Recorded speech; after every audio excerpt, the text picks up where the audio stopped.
Welcome back to the On Business podcast. With tons of experience in different industries in Canada and the United States, Danielle and Brandon give you real talk, no nonsense expert advice about running and owning successful companies.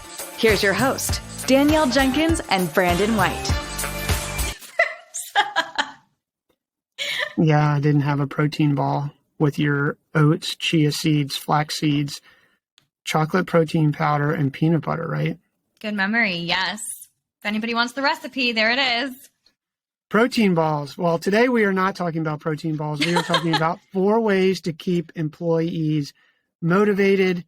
I think that motivation, morale, and all of those things are important things. So let's jump into it. You've got 4 tips to keep employees motivated.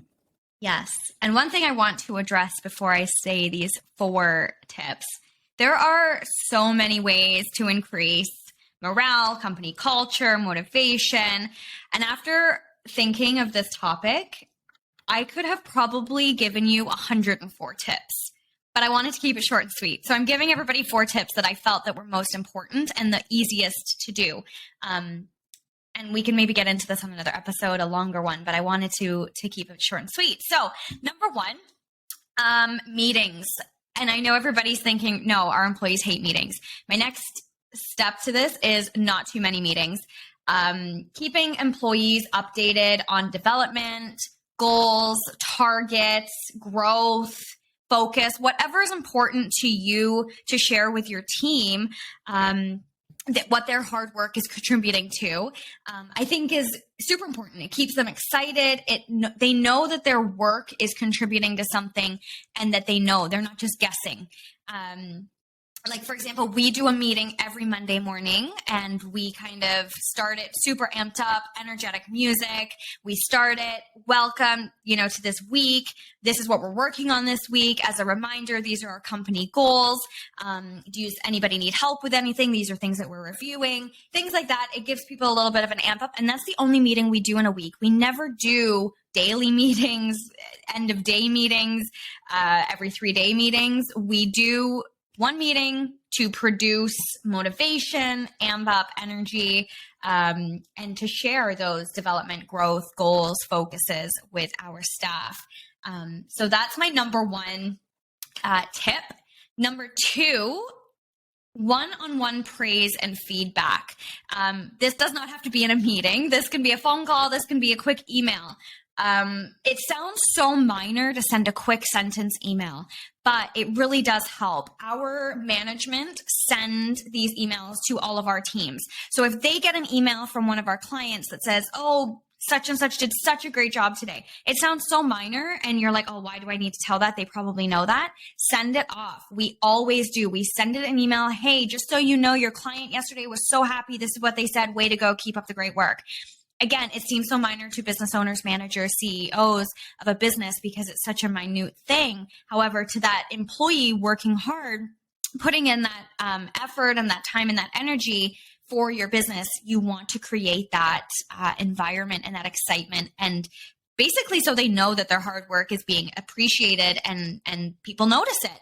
Do you have anything to say before I step into number 3, Brandon? Well, you're on such a roll.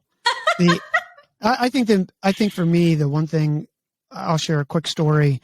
I was on the phone with one of the people who work for our security company, and there was another person with me, and I had said to this person at the end of the day, I was like, hey, good job. That was a hard thing you had to deal with today. You did a good job. And the guy said he was very thankful. And when I hung up, the guy on the phone said, he's like, do you talk to your people like that all the time? And I talked to him, how? He said, well, a lot of people don't tell people they do a good job. And I said, well, maybe that's your experience and that's sort of sad. But I think my point is you just have to tell people they do a good job. It's not always when they do a good job. And if they don't do a good job, sometimes you say, hey, you did a good job handling something that was tough. I think that you have to, people just want to feel appreciated. And I don't think this just is in business, Danielle. I think this is in daily life, that if you can just say, hey, good job, thanks a lot. People want money, they want benefits, they want more benefits. They want other things. But I think what they really want is just the one core human thing that we all want to feel appreciated, and then that what we're doing is actually having an impact. And I think that is what you have to regularly communicate. You don't want to overly communicate it depending on the culture of your company, meaning you don't want it to feel like you're faking it. Right. It genuinely has to be a part of your culture that you do that. And I'm not always saying say a good job if you don't do a good job. I'm just saying when someone does do that, at least acknowledge it into what you said earlier, which is it may not seem like a big thing, but it can be a big thing to someone. It really, really does. Even down to like performance reviews, that is another meeting, obviously, but we keep our performance reviews short and sweet, and we keep it a basic checklist. We don't go into like extreme things, because performance reviews for us, number one is when they come over that 3-month probation mark. So we keep it short, sweet, and we tell them, you're killing it at this, you're not killing it at this, but we make sure that we give them that praise with those performance reviews, and anything we always do when it's needed. So I think that's really helpful in keeping them motivated, because at the end of the day, really, a lot of employees, they really don't want to be at work. And it's just one of those things, like they don't want to be at work. They'd rather be home. And when they feel like they're contributing to something, and that you as the owner or the CEO or your manager, whatever or however your company is structured, I think it's very important for their uppers to be appreciative and share that with them, even in just a short thank you email, way to go. So that's my number 2. Number 3, development. And I've talked about this before on the show about different aspects of this, but development can be such a different thing for so many people. But my main point here is basically your employees, most of them, you may get a couple that are going to come to you, but some of them or majority of them won't. They're not going to come to you to say, hey, I've been thinking about wanting to develop into this position or do this or do this. You need to take that initiative. If you see a strength in them and you want them to be a manager or a team lead or whatever it may be, or transfer them to another position, talk to them about it. See how they feel about it. Some people may not want that extra responsibility or change, but the people that do, or know that, hey, I see these management qualities in you. In 8 months, I would love to be able to give you this position. Is this something you want? And they're going to get excited. They're going to get motivated. And we're going to say, this is what we have to do to get you to that point. Let's go. Again, is that motivation? It's something to know that they can work towards. I've had people work for us who come in, I tell them about the development opportunities we have. They're not interested. 6 months in, they're like, you know what? I would really like to venture into this. Is this something that we can have a meeting about? And again, they're motivated. They're excited. They're like, yes, we're moving. That's something that I have found that people love about our company is the development, and that we work one-on-one with people towards their goals within the company. And they love that. Do you have anything to add to that, Brandon? Development? I think it's just the transparency of the path to get to the next place. And everybody wants to understand exactly what they need to do to get there. I think people want to be developed for sure. And I agree with you that you need to say, hey, here's where you are today. Here's where you can be in a year, 2 years, 3 years, 4 years.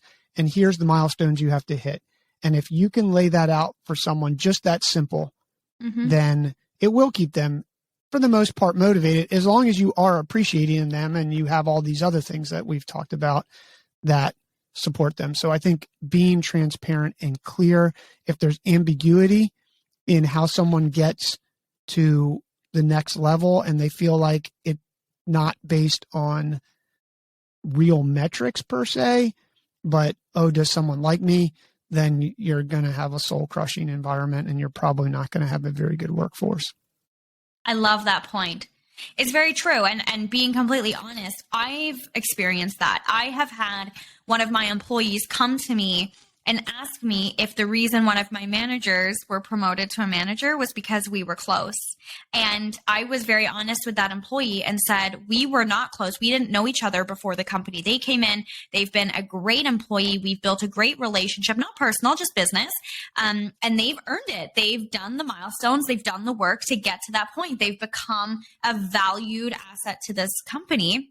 And you can be there too. So again, that transparency, because some people are going to think that they're going to think that it's about who you know, or, how nice that person is. Like for me, I keep all of that under the table. And it's like, if you perform well and you hit your milestones, you're going to get this.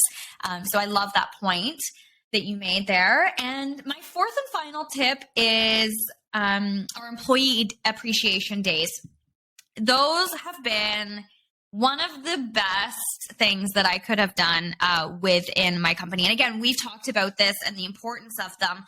But again, we talk about this when we're bringing on a new employee, or even our employees in general. We have a great company culture, and there's going to be screw ups regardless. It is what it is. Nobody can be perfect. However, our company knows that I go big. I celebrate our staff. I am big on appreciation. I'm big on celebrating them and us as a company as a whole. So I always do employee appreciation days. And when I first started the business, they were small. They were just a quick lunch together, which is still something nice that not many of them do on a regular basis, or that we don't do as a company on a regular basis. Now, yes, we go big. Obviously, our company has grown. We have the revenue to be able to do that. But from day one, everybody has always appreciated our employee appreciation days. And I feel like one extra thing that we have done when we talk about our employee appreciation days, we give them an extra target. So for example, last year, everybody knew we were going to have our employee appreciation day. We gave them an extra target of going 90 days with 0 complaints, 0 issues, 0 lates, 0 absences. And then we took it from that regular employee appreciation day to the next level. We gave them extra incentives. We gave them extra perks. And that really did help with the motivation. But just like what? Like what? What type of extra perks? So we ended up going to a big pool, like a rooftop pool a venue down in Toronto last year. We took a limo. We did that. I ended up getting, the DJ was there, was an extra perk. We ended up having food and alcohol. Obviously, that was a whole other thing. We can get into that at company events with alcohol and the things you have to do for that. But we ended up adding that extra stuff. So lunch, food, gifts, presents, things like that could be an extra perk. It all depends on what your company loves, really, what your people love, what you know about them. And those were just little things that added that extra incentive. Was that during a work day? It was a work day. And Did we they paid get them. paid? Yeah. And we pay them for the day as well. Yeah, I think that's a great perk. Yeah. So employee appreciation days are incredible, and they can be as big or as small. It is going to cost you money. It is one of those things, but in the end, it's a big payout. I have found anyways. Love it. Yeah. Do you do employee appreciation? I guess it's a little We different call them for you guys. team outings. Most of our companies are remote. Like FileFinder is completely remote. Mm-hmm. So, and I think the difference between, for anybody who may just be listening for the first time, Danielle runs a service business and a cleaning business, and I run a tech company. And they're very different cultures where your people really are required to be on site at someone's job site. Mm-hmm. And our company is people just need to be at their computer. So there's something different in the setup. Having said that, when we do have, well, I should say this, FileFinder's new.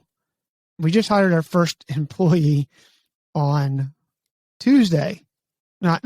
They started. So for listeners, we're small. My other companies have been bigger, and when they were bigger, we would get together every quarter, every 2 quarters, tried to, in person. And we didn't call them employee appreciation days. We call it like team event. So we would I don't know, we did all sorts of stuff. We've taken hiking tours of the city in San Francisco. We have gone to places like Año Nuevo, which is here in Northern California, where it's a National Geographic site where all the sea lions mate. It's like you're within 5 feet of a 3,000-pound sea lion. I mean, we've gone, I don't know what else we've done. Went to professional go-kart racing time. It's really just a team event, which I think you can do whether you have a service company or not. Mm-hmm. Ours are just very focused, and we have always coordinated them that we also have a team offsite, so to speak, where we're trying to work in person on something. And then I've rented a house that overlooks I for a long time rented a house that overlooked the ocean in Pacifica here in Northern California. So it's sort of epic views, and then you can go hiking on the trails in there. So we've done that sort of stuff. And I would say that it absolutely shows that you appreciate people, and it also drives morale. Mm-hmm. There's even in today's day and age, and you and I have been recording since the day we met podcasts remotely with one another. And even as good as the shows are, there'll be a totally different dynamic when we're in person. And I just think that human energy can't be replaced. So if you can try to pull that together, I encourage it. I think what you do is really great, and I'm sure people love it. And I like the idea of setting goals for people, like, hey, if we can do X amount of revenue, when you were talking for File Finder, it's like, hey, if we could get to this milestone by June, we're all going to go to Vancouver and do a 3-day whatever. It's almost like they do in big sales organizations and big companies where everybody goes to Hawaii if you sell XYZ. So, but I do think it helps. And I do think that at the end of the day, people get to know one another, and that's important. Mm-hmm. Yeah. And employee motivation is important. And I also want to have like a little disclaimer here, guys. I do all these things and more within my company, and you're still going to have some employees that don't care about these things. They just show up, they do their job, and they go home, and they really don't give a shit about any of this. It is just different personality types. You'll never have a 100% team that wants to be a part of everything. I've had people that turn down wanting to come to the employee appreciation days because they'd rather just have the paid day off and stay at home. And that's fine with me. I'm not going to push anybody to come out of their comfort zone that works for me. But I just wanted to give a little disclaimer here, guys. If you guys are implementing these, don't expect miracles. It will help, but it won't be perfect. Yeah, and you can make rules around it and say, hey, this isn't a paid day off. This is a work day that we are doing X. Mm-hmm. So, but you are right. You're not going to keep everybody happy all the time. And there's always some people don't like those things. And, I mean, water slides are interesting, but I don't know that I'm going to the water slide thing, but I might come for the food and the DJ. So can you summarize the 4 ways to keep employees motivated for us? All right. Number 1, meetings. A motivational meeting once a week. I recommend only 1 meeting. Number 2, one-on-one praise and feedback. Number 3, personal development within the company. And number 4, employee appreciation days. It's a great summary. If you're listening and you have any tips, drop us a line. We have all of our contact information in the show notes. Danielle, thanks a lot. We'll see you in the next episode. Yeah, sounds good. Bye, everyone.